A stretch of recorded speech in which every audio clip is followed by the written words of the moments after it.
कौन सी मूवीज हो सकती हैं केजीएफ यूनिवर्स का पार्ट? कौन कौन से विलन होंगे केजीएफ यूनिवर्स में? Hello friends, welcome back to your favourite YouTube channel Bollywood studios और मैं आपकी होस्ट और दोस्त लीशा चोपड़ा सभी का स्वागत करती हूँ आज की इस नई वीडियो में। तो आज इस वीडियो में हम बात करने वाले हैं केजीएफ यूनिवर्स में हुई नई entry. So friends, without any delay हम शुरू करते हैं आज का वीडियो। तो मेरे साथ वीडियो के अंत तक बने रहिएगा। केजीएफ यूनिवर्स बन रहा है, ये मेकर्स ने कंफर्म कर दिया है। तो इसीलिए आज हम लोग बात करेंगे कि इस केजीएफ यूनिवर्स में कौन कौन सी मूवीज और कौन कौन से विलन्स हमें देखने को मिलने वाले हैं। तो चलिए बिना कोई टाइम वेस्ट किए हम शुरू करते हैं आज का वीडियो।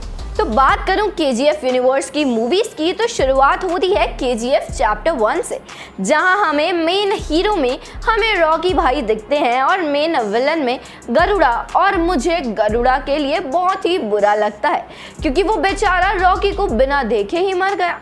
और ये फिल्म इतनी तगड़ी थी कि इसकी वजह से चैप्टर 2 को इतनी हाइप मिली। चैप्टर 1 के बाद आते ही चैप्टर 2 जिसमें भी मेन हीरो रॉकी ही थे। और इस मूवी में तो विलन्स की कोई कमी थी ही नहीं।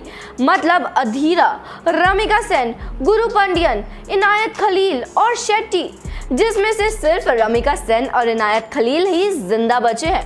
और मोस्ट प्रोबेबली केजीएफ 3 में भी इन्हीं के सीन्स काफ़ी ज़्यादा होंगे। अब केजीएफ 2 ने लिटरली इतिहास बना दिया है और इस मूवी का कंपैरिजन हम किसी भी देसी मूवी से नहीं कर सकते हैं क्योंकि इसका लेवल तो हॉलीवुड का है। अब केजीएफ चैप्टर 2 के बाद आती है सलार, जिसमें हमें हीरो के तौर पर प्रभास नजर आएंगे और विलन के तौर पर जगपति बाबू। और इनके अलावा मूवी में हमें पृथ्वीराज भी दिखेंगे।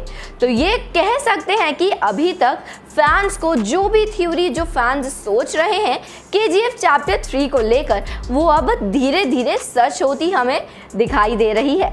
मतलब हम फैंस कितने क्रिएटिव हैं, हम सब ने पहले से ही प्रेडिक्शन कर ली थी। अब सलार के बाद नाम आता है बगीरा का, जिसमें मेन हीरो होंगे श्री मुरली। और इस फिल्म के विलन का अभी कुछ नहीं पता है।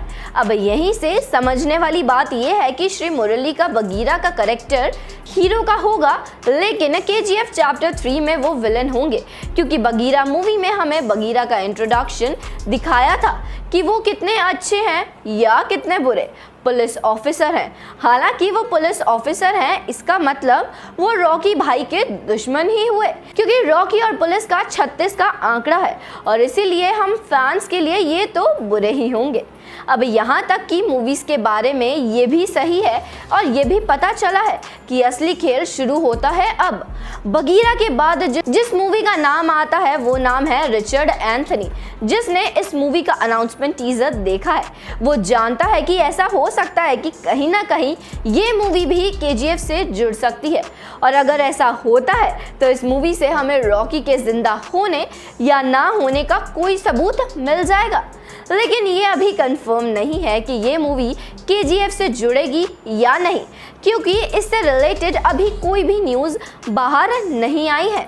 रिचर्ड एंथनी के बाद नाम आता है जूनियर एनटीआर की, एनटीआर 31 का, क्योंकि इस फिल्म के पोस्टर में जो लोग एनटीआर का है वो प्रभास की सलार में मिलता जुलता ही हमें दिखाई दे रहा है। और जब से इस फिल्म को अनाउंस किया गया है तभी से ही फैंस केजीएफ यूनिवर्स के पार्ट का मन बना लिया है। अब फैंस ने इस मूवी के लिए मतलब केजीएफ का पार्ट इसलिए मान रहे हैं क्योंकि इस मूवी में मेकर्स में प्रशांत नील का नाम आया है और इन सब मूवीज के बाद नाम आता है केजीएफ चैप्टर 3 का नाम, यानी कि केजीएफ का एंड गेम, जिसमें हमें यश, प्रभास, पृथ्वीराज और प्रोबेबली एनटीआर देखने को मिलेंगे। और इन हीरोज के सामने होंगे बड़े बड़े विलन, जिनमें रमिका सेन और इनायत खलील सबसे बड़े विलन होंगे। अब जहां तक हमें पता है कि केजीएफ चैप्टर 3 में रॉकी के इंटरनेशनल क्राइम्स को दिखाया जाएगा। तो देखो, चैप्टर 1 में बॉम्बे दिखा था, चैप्टर 2 में हमें इंडिया दिखा था और चैप्टर 3 में पूरा वर्ल्ड दिखाई देगा। और हो सकता है कि KGF 3 के बाद इन सब कैरेक्टर्स की पर्टिकुलर मूवी आए, जैसे मार्वल और DC में होता है। तो ये थी KGF यूनिवर्स की मूवीज में कुछ मूवीज हमें पता है, लेकिन बाकी अभी भी कुछ कह नहीं सकते। तो चलिए आप लोग मुझे कमेंट सेक्शन में बताइए, इन मूवीज के अलावा आपको कौन सी मूवीज लगती हैं जो KGF यूनिवर्स का पार्ट होंगी। और अगर आपको वीडियो पसंद आई है तो वीडियो को लाइक, शेयर और चैनल को सब्सक्राइब करना मत भूलिएगा। मिलती हूँ आपसे अब मैं नेक्स्ट वीडियो में।